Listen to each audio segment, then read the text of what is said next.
Thanks for coming out today. I'm really excited to be here. That was a great introduction, and if you couldn't tell, I am a hiker. I mean, that's what I do. That's what I love to do. It's what I dream about doing. And at this point, I have hiked over 12,000 miles on 6 different continents. The one continent I have not been to is Antarctica, and I hate cold weather, so I don't know that I'll ever go. But out of all the places where I have hiked and where I've traveled, the path that means the most to me is the Appalachian Trail, because it's changed my life. And I've now actually hiked the entire Appalachian Trail 3 separate times. And it was the most recent time in 2011, like Carol Ann mentioned, that I set the overall record for both men and women, and for 46 straight days I averaged 47 miles a day.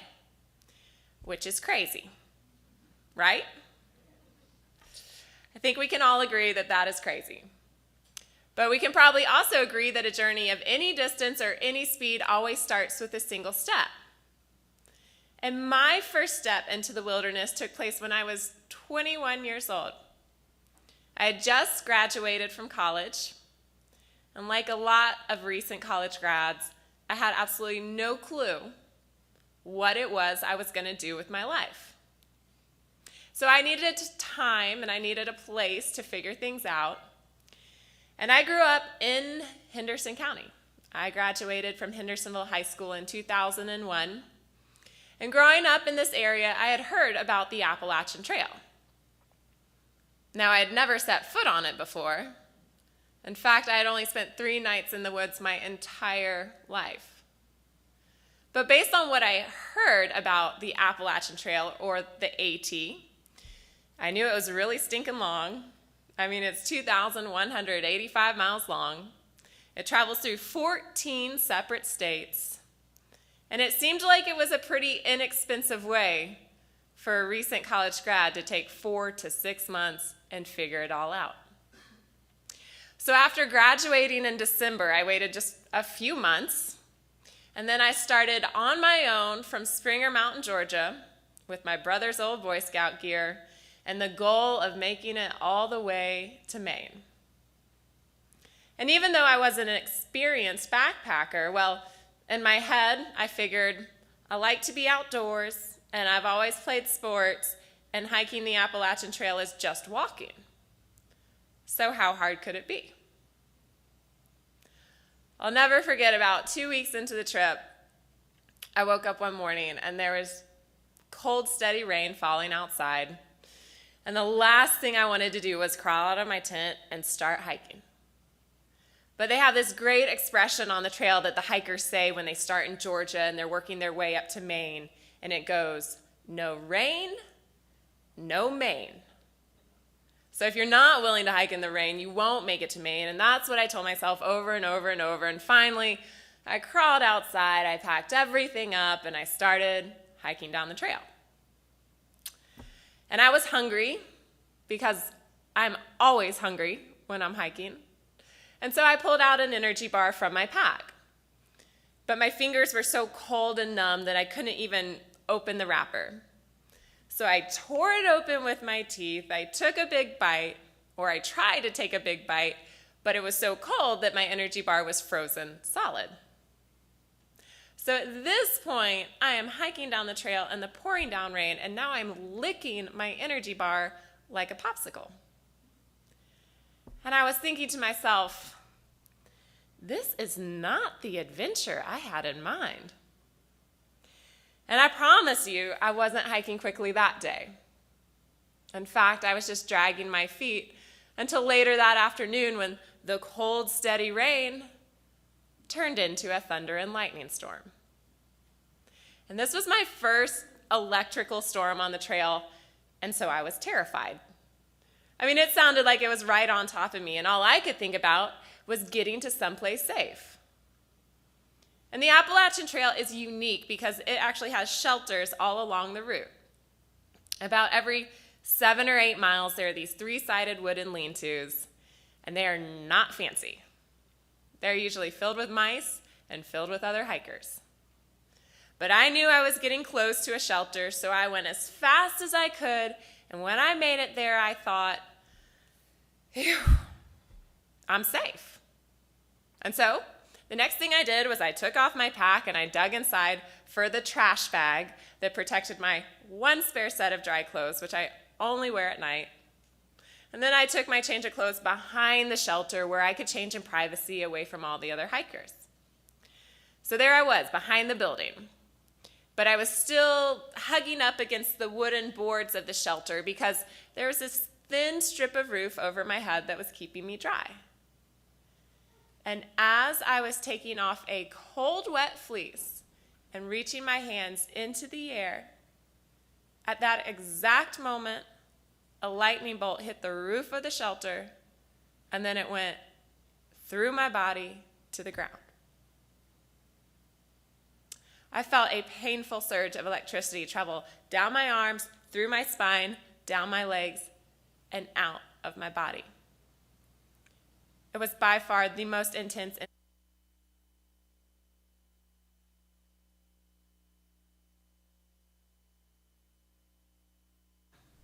And I'm an optimist, and so looking back, I can say there are two good things about being struck by lightning. Number one, you don't know it's coming. That's positive. Number two, it happens really fast.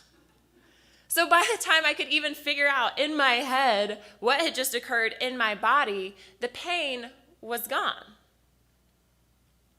But the fear remained.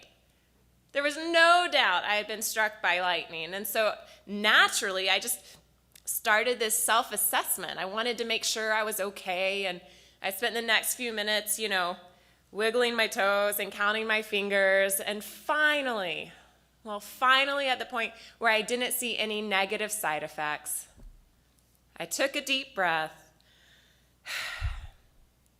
And at that point, the 21-year-old inside of me thought to myself,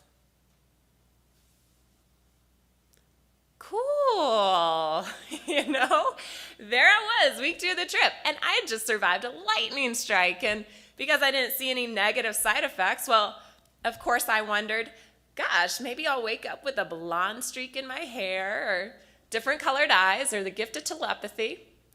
I wasn't sure, but I certainly was not deterred, and that night I went to bed in the shelter, and the next morning I got up and I just kept hiking down the trail. And before I continue, just to make sure we're all on the same page, what should you do if you ever get struck by lightning? It's not a trick question. Go to the doctor. Good. Yes, that's right. Go to the hospital. Seek immediate medical attention. Turns out, if you get struck by lightning, there could be negative side effects that you don't see. But looking back now after many years and many doctor's appointments, I can say that, truly, there were no lasting side effects from that lightning strike. But I can't say the same about the trail. The trail had a lot of lasting side effects. It was the hardest thing I had ever done. But I kept thinking it would get easier.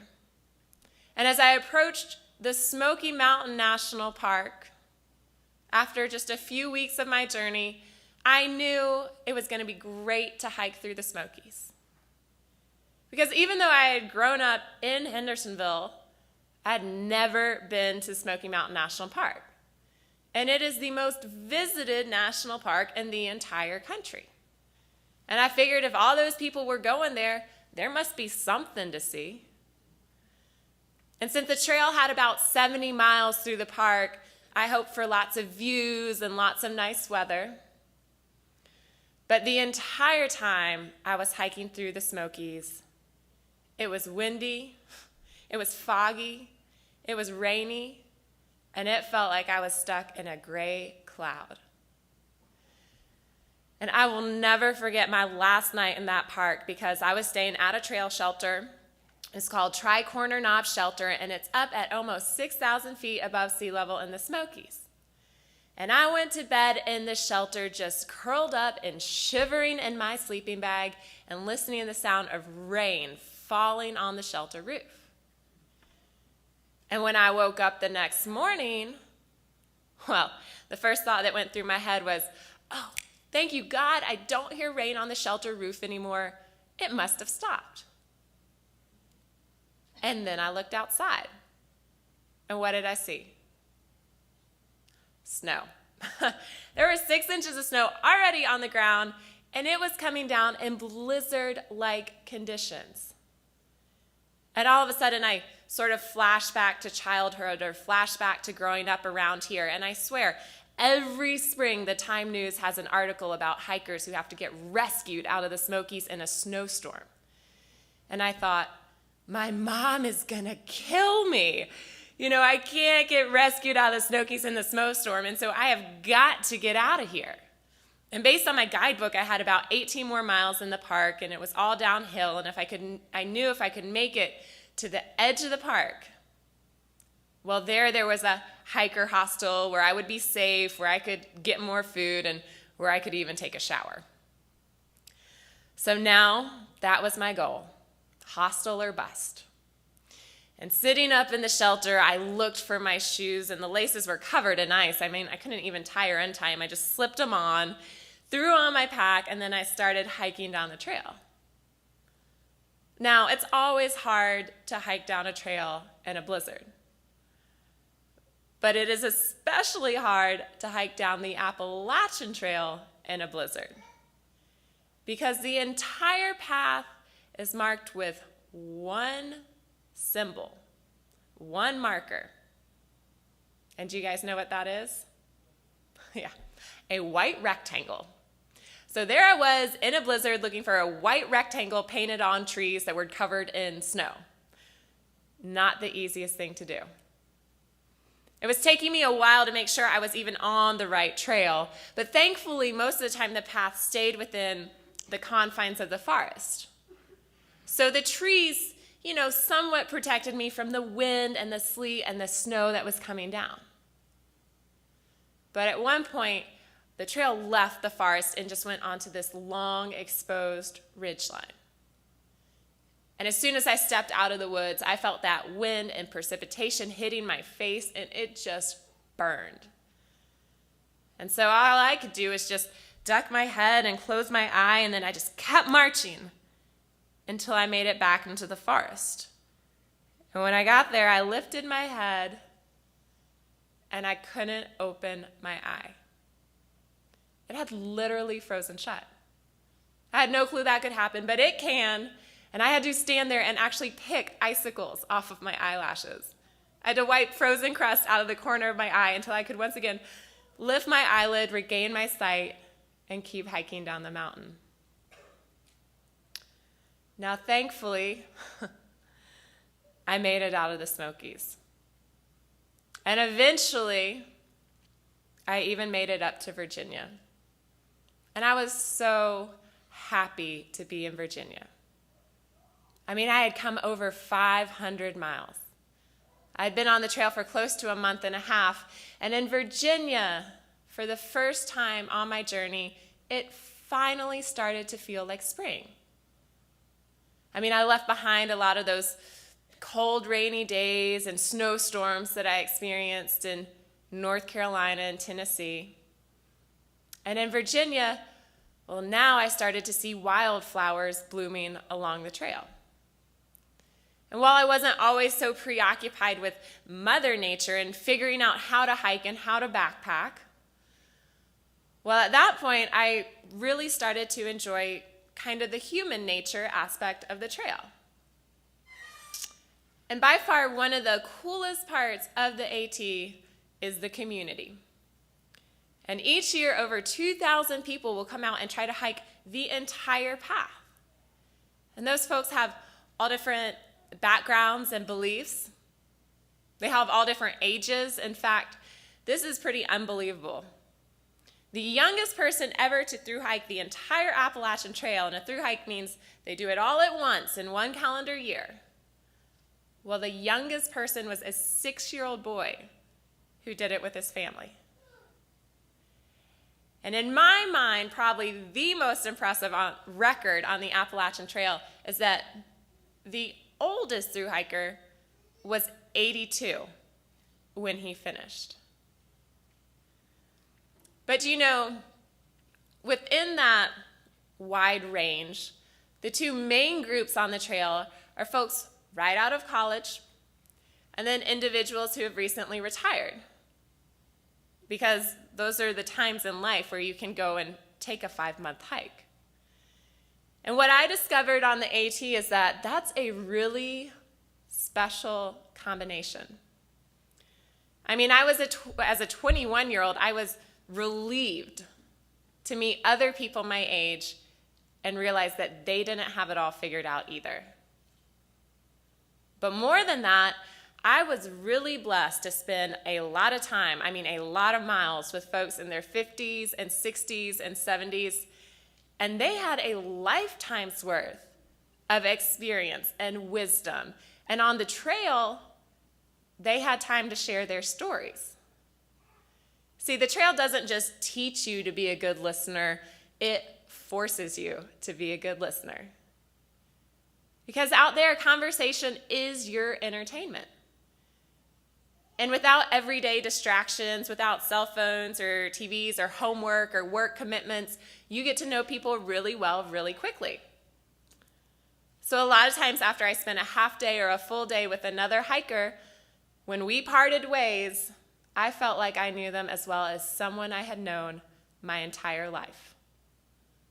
And I love that about the trail. And so almost always when I came across a new hiker, we would spend, a few miles or a full day together. But at the end of that time, usually I was ready to go off on my own once again.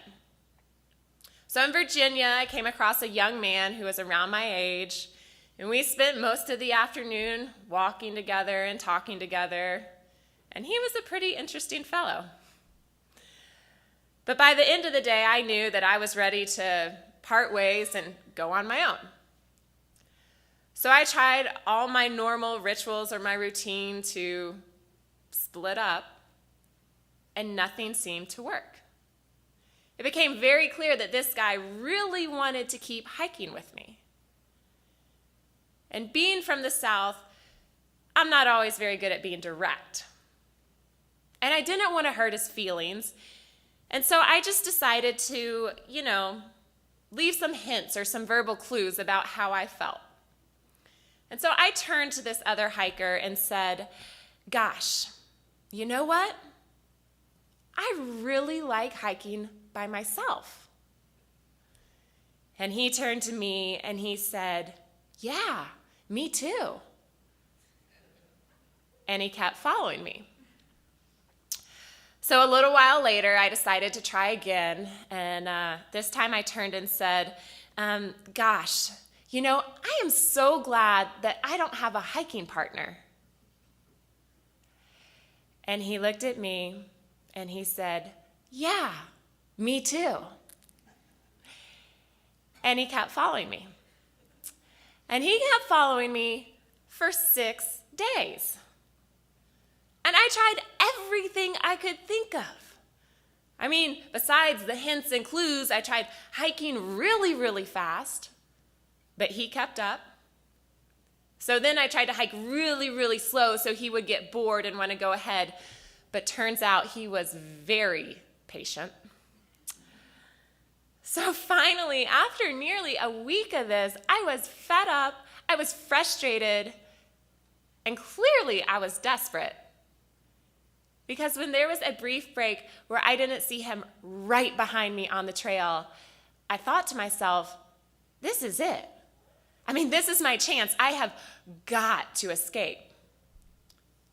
And what do you do if you're trying to escape from someone on the Appalachian Trail? Most people say run or hide. And that's exactly what I did. I ran off the trail. I got on all fours. I climbed underneath a rhododendron tree. And I was laying there with my face pressed against the dirt, looking up at the trail, praying this guy was going to pass without seeing me. When all of a sudden I realized, this is the most pathetic I have ever felt in my entire life. I mean, I was out there laying in the dirt trying to avoid the only human contact within miles. And why? Because I couldn't be direct with him from the beginning? What would have been worse, hurting his feelings 6 days ago or having him see me hide underneath a rhododendron tree? So I vowed right then and there that I would always be direct, that I would always communicate clearly with other hikers that I met on the trail. And at this point, I've spent over 2 years of my life in the woods, and I have never had an experience like that again.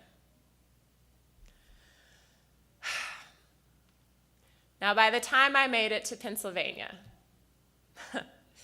2 things happened. Number 1, I was pumped. I mean, I was elated, I was proud because I had hiked over 1,000 miles. I had come halfway, and that seemed impossible before I started this trip. The only problem was, those 1,000 miles had been the hardest thing I had ever done in my entire life, and I still had over 1,000 miles left to go. So I was proud, but I was also demoralized. And to add to that, Pennsylvania is one of the toughest states on the trail. Mentally, it's very hard to be in the middle. And physically, it's hard because Pennsylvania is known for rocks. It is like all the other states took all their rocks and just dumped them on the path in Pennsylvania. So almost every step is on a sharp, jagged edge. And my feet were killing me. They were in such bad shape. And to add to that, my neck hurt because all day you were forced to look straight down at the rocks instead of being able to look up and enjoy the view. But I kept telling myself, just like I had from the very beginning, things will get better the farther you go. Things will get better when you get out of the rocks and you get out of Pennsylvania. But then, when I made it out of Pennsylvania, and the very next state, I had the hardest day of the entire trip and probably the hardest day of my life. Because I woke up early one morning and I started hiking down the trail by myself. I came up to the top of a mountain, and on the summit there was a pavilion, and the trail went straight through it. But there was also an access road from a nearby town that led up to the top of the mountain.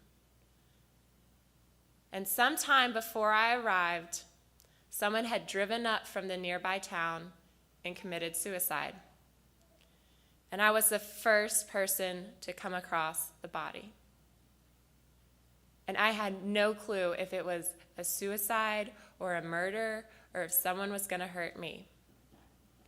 I just remember feeling like time stood still and like my stomach dropped out of my body. And I turned and I ran. And I ran down the trail and I cried, and it's amazing I did not trip. And I don't know how far I went, but at some point I stopped and I pulled out my cell phone, and I had service, so I called 911. And I talked to the police, and they came out and they met me on the trail. And they sat me down and asked me, very standard questions for about 15 or 20 minutes. And as soon as they were done with their questions, they said, "Okay, you can keep hiking now." Keep hiking? I didn't know what to do. I didn't know what to think. I was traumatized. I was 1,000 miles away from friends and family, and I had just come face to face with death, and for the first time on the trail, I didn't feel safe. But I didn't know what to do, and so I just kept hiking. And looking back, I think that was the best thing that I could have done. Because I learned very quickly that there is something really healing about making physical forward movement. I mean, my emotions were stuck and angry and frustrated, and my mind was confused. But because my body could keep moving forward, it gave me this hope that my emotions and that my heart would be able to move forward as well. And after that incident, I realized that no matter whether I hiked by myself or with other hikers on the trail, I was no longer a solo hiker. Because my friends and my family were not 1,000 miles away. It turns out they were the people I had met on the trail. Because everyone who had heard about what had happened, hikers in front of me, hikers behind me, they all rushed to my side. And they let me know. They said, if you want us to walk with you every step until Katahdin, we'll do it. If you need space, if you want us to keep people away, we'll do that too. They even offered me their food, and thru-hikers never offer other thru-hikers food. And so I felt loved, and I felt safe, and I felt encouraged. And I think, the biggest example of the trail community and the way it treats one another actually comes from someone who wasn't even a hiker. But after that experience, there was a young man on the trail nearby me, and he had family that lived off the trail in Connecticut. And when his mom heard what had happened, she came to the path not to see her son, but to see me. And she took me to her house and laid me on her couch and put a buffet of food in front of me and stationed her black lab right beside my hand so he could just sort of lick it all day long. She did all my dirty, stinky hiker laundry, and she made me feel like I was her daughter. And it's funny that the hardest thing I've ever dealt with on the trail, and the scariest thing that I've ever dealt with on the trail, didn't make me feel less safe in the wilderness. It actually restored my faith in humanity. But I'm going to be honest with you. After that point, I felt pretty entitled. And I felt entitled to start, so now it was extra bad. Because after everything I had been through, after the lightning storm and the blizzard in the Smokies, and now a suicide, I deserved wildflowers and a red carpet all the way to Katahdin. But then I got into Massachusetts, and my first day in MA, and up until that point, by the way, I had only had 2 bug bites the entire trip. My first day in MA, I got 137 mosquito bites. And I counted twice, so I know. And that was before getting up into, New England and Vermont, where I discovered a new insect called a black fly, which in my opinion is way worse than a mosquito because they still bite, but they're smaller than mosquitoes, so they can actually get under your clothes and in your hair. And I will never forget, I was in Vermont, and now it was not cold. It was about 100 degrees and high humidity, and I was surrounded by a cloud of black flies, and all I wanted to do was quit. I had come through 12 states. I was so close to the end, but I was miserable. And that day I decided to get off trail and go in town and get a motel room and just honestly think about whether or not I would even go back to the trail. And I want to read a passage from Becoming Odyssa about that day when I went into town.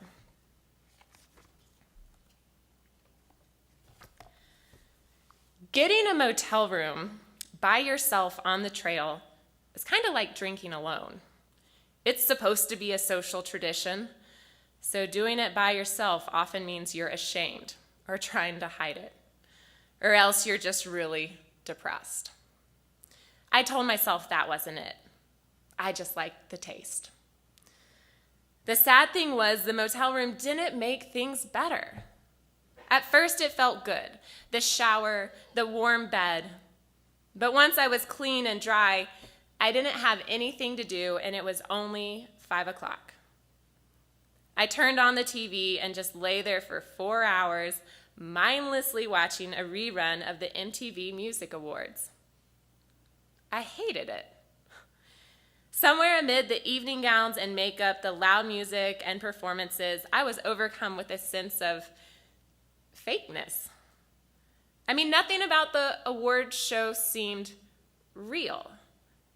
I was stuck in a motel room listening to performers sing bad music and watching them receive funny-looking awards. And it occurred to me, I didn't care how hard, miserable, boring, or scary the woods were. They were better than this. What I realized is that I didn't miss the lifestyle I'd left when I started the trail. I missed my friends and family. I missed my warm bed and clean clothes. But I would rather watch a sunset than watch TV. I would rather walk than sit in an office all day.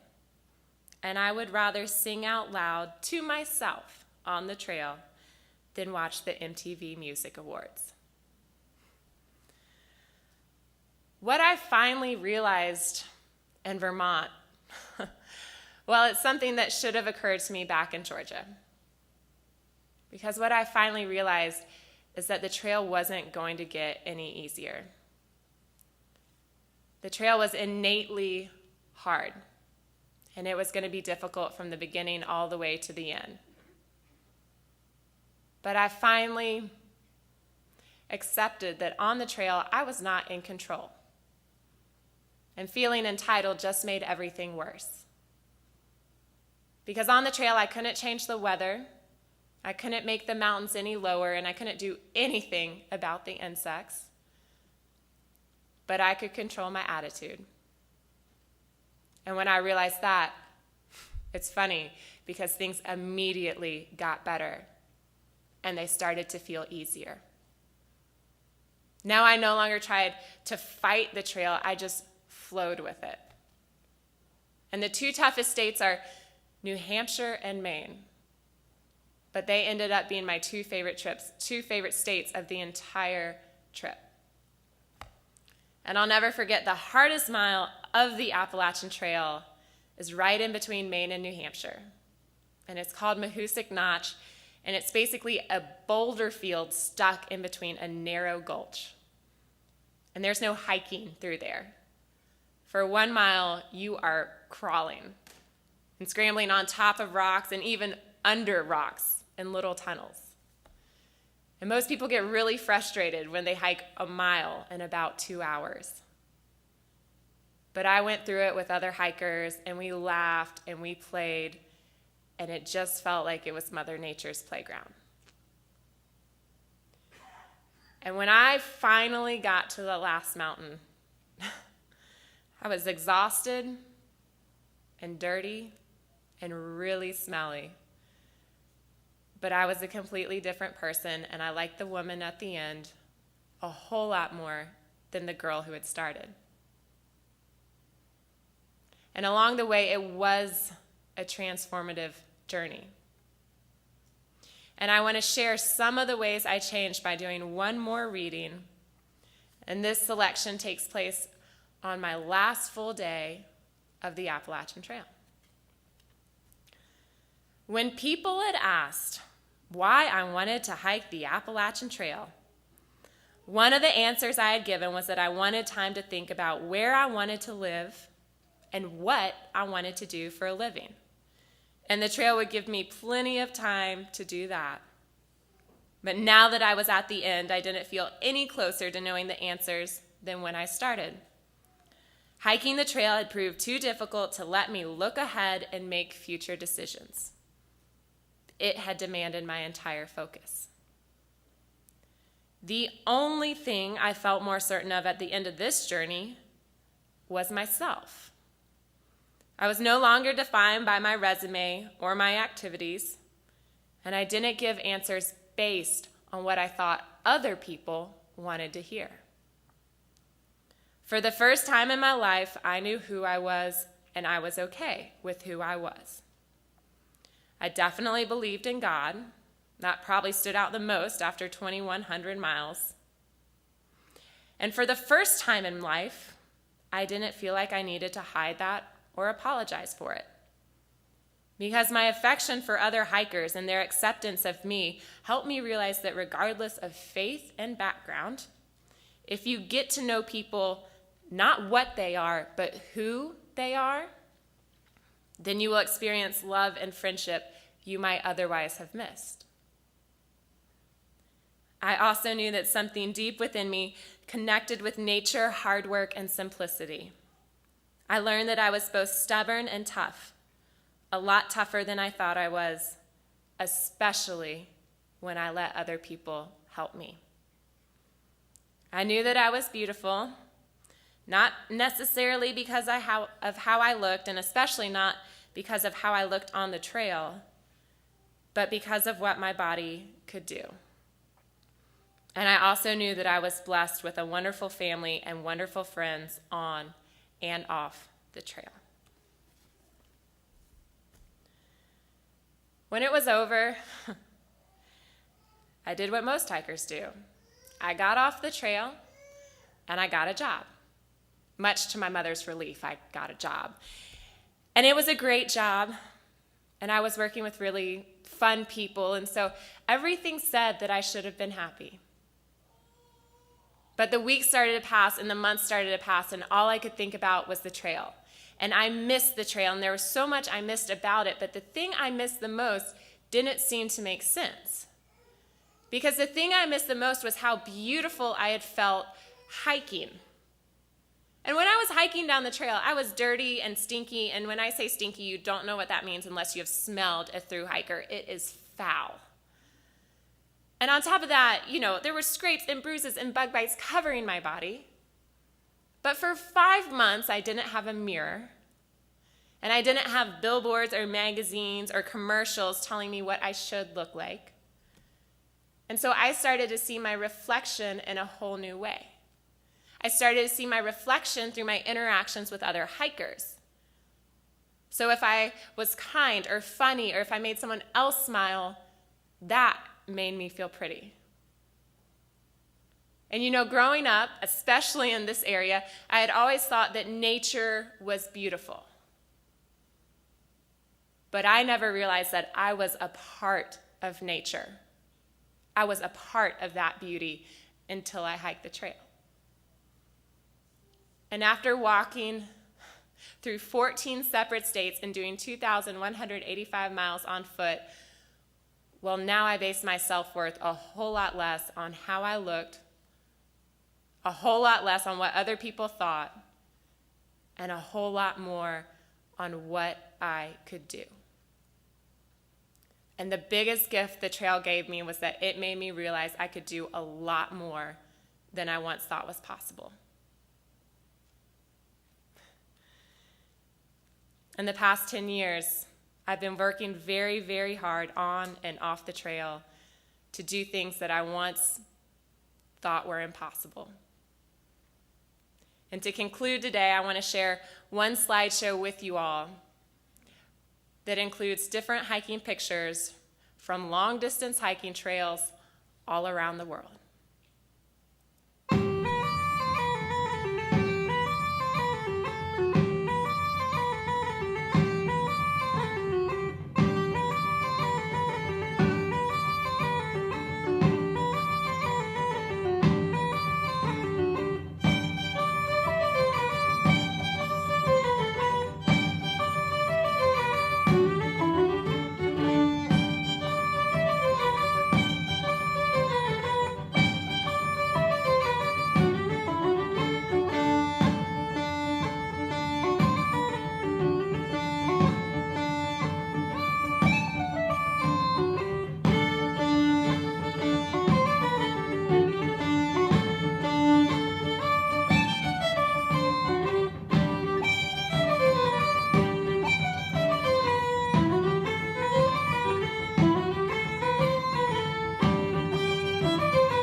So my favorite part of any talk is actually to leave a few minutes at the end to take questions. And if you can't tell from reading Becoming Odyssa, I am an open book. So if you have anything you want to ask, either about Becoming Odyssa that maybe I didn't cover, or about the overall record, which is the focus of my new book called Again. And again, it was pretty intense. It was 47 miles a day for 46 straight days on the Appalachian Trail. Or if you want to ask about my hiking company, where we try to get other people outdoors through writing, speaking, and guiding, feel free to raise your hand. Any questions? This is my favorite part. Y'all got to ask questions. I give points to people who ask questions that I've never heard before, because I've heard a lot of questions at this point. Oh, I can see hands. Okay, in the back, yeah. Yeah, I went to Machu Picchu, so I did the Inca Trail to Machu Picchu in Peru, but I also went to what a lot of people consider to be the deepest canyon in the world, which is called Cotahuasi Canyon, and it's in the southwest corner of Peru, and that was really cool. I mean, the Inca Trail is great, but you go with a lot of Americans and Europeans, and it's pretty touristy. You have to take a guide. But when I was in Cotahuasi Canyon, I went 8 days without hearing English, without seeing a single white person, and it's not a hiking trail, they're trading routes, which are dirt paths. But I was going to villages where there were 20 people or 200 people, and they were all living in mud huts and living out of the land, and it just felt like this place removed from, time and technology. And that was one of the coolest experiences hiking I've ever had. I couldn't hear that. Could you say it again? Yep, so far, but I'd love to go back. Other questions? Yep. Yeah, in the book here, you talk about you met somebody on the trail who was diabetic. Mm-hmm. How did she continue to control her diabetes? Because you use up a lot of calories. Diabetics can have too. Yeah, I've actually met multiple diabetics on the trail. So I know that you can hike and still monitor diabetes, and you have to pay close attention to, your medicine and also your diet. But there's a great resource online called whiteblaze.net, and it's an online hiking and trail forum. And I know there's links or posts in there from diabetics, and they discuss and talk about how, to monitor that condition while long distance hiking. So if that's something you're curious about, it might be worth going to whiteblaze.net and searching for that. Mm-hmm. How do you plan your food rations on the trip? That's a great question. So when you're out doing a long distance trail that's going to take several weeks or several months, obviously you can't carry that much food. And on trails like the Appalachian Trail, there are so many small towns either on or near the route that if you're not picky and if you don't have a specific diet, you can actually resupply all along the route by going either to small grocery stores or Dollar Generals or even gas stations to get more food for the next 3 or 4 days. But a lot of people, particularly if they're vegetarian or vegan or gluten-free or have a special diet or want to eat healthy or need to send, vitamins or new gear, what they'll do is they'll prepare post office boxes before they leave home, and then they'll have someone from home ship those boxes to the post office near the trail, which is in the small town which is close to the trail. And so instead of going to a grocery store, if there's only a gas station, you go to the post office and you pick up your box, and that'll provide you with the food and gear and whatever else you might need for the next stretch of trail. So there's a lot of planning and a lot of preparation that can go into through hiking. Is there, yes, hands in the back, sorry. I'm curious about where and what the 2 young men that you walked so long with are doing. Mooch and Yeah, Walker. that's a great question. So the two guys I finished the trail with, Mooch and Nightwalker, and by the way, I'm still in touch with almost everyone in the book except for Moot, who was the stalker guy. So I don't talk to him, but my 2 closest friends who I finished with, Nightwalker got married this past summer, and he is a winemaker in Napa Valley. And Mooch is getting married next summer, and he is a forester in northern Vermont. So it's really cool because they're both very successful, very happy, and they both found jobs that allow them to be outdoors as well. So they're doing really well, and they're still very good friends. Is there another question out there? Yes. How was your hike in Africa? It was great. I did Kilimanjaro, which again, like the Inca Trail to Machu Picchu, is very regulated. It's so popular, especially with Europeans and Americans, that you have to go with a group and you have to take a porter. And quite frankly, it was really hard. And it was another time where I was totally humbled by the trail because I thought I'm in good shape and a lot of people do this hike, but it's just under 20,000 feet. And I remember the day that I summited, I was stumbling around and I had a horrible headache, and I decided this is as high as I ever need to go. But it was, an incredible experience, and afterwards I spent a few days going to the animal parks on safari and trying to soak up some of the culture while I was there as well. So it was really special, but I'd love to go back. South Africa has incredible hiking, and there are several other places, in the world, but also in Africa where I'd love to go explore. Any more questions? It's really hard to see hands. Yeah. Someone wanted to know more about the moose. One of my friends couldn't make it. She wanted to know more about the experience With the moose? My first through hike, I only saw 2. The most recent, when I set the record, I saw like a dozen. I saw a ton of moose, and I think the closest I ever got to a moose was I hiked the long trail in Vermont, and I came around a turn, and there was a mom moose very close with 2 baby moose, which is not a position you really want to be in with any animal, but especially not a large moose. So I was still at first, and then I started to back up very slowly. And actually, I don't know if this helps or not, but I like to talk in like a really soothing voice so that they know I'm not aggressive. So that's what I did, and I backed up enough to where I felt safe and I could still see them. And they stayed there for another 5 minutes and then ran off. But seeing the animals along the trail is by far one of my favorite things about hiking. And I started, and I was terrified of bears and snakes, and now I've seen so many bears and so many snakes, and I know they want nothing to do with me. And seeing animals in their natural habitat is amazing. And at this point, I feel like I'm an animal, and the woods are my natural habitat. So I have as much right to be out there as they do, and I think we interact pretty well. And, the 2 animals that I've had the most trouble with hiking are unfriendly dogs off leash and insects. And we have those in our neighborhoods, so that's not going to keep me from getting on the trail. All right, I saw one more question. This will be the last one. It's so hard to see hands. Yes. With being in Peru that you encountered and everything, what has been the most interesting new form of communication that you've developed through all of this? That's a good question. So, hiking all over the world, I feel very comfortable on the trail. Like when I'm on the trail, it's like I speak that language. I know what to do out there. I know how to stay safe and how to set up my tent and cook food.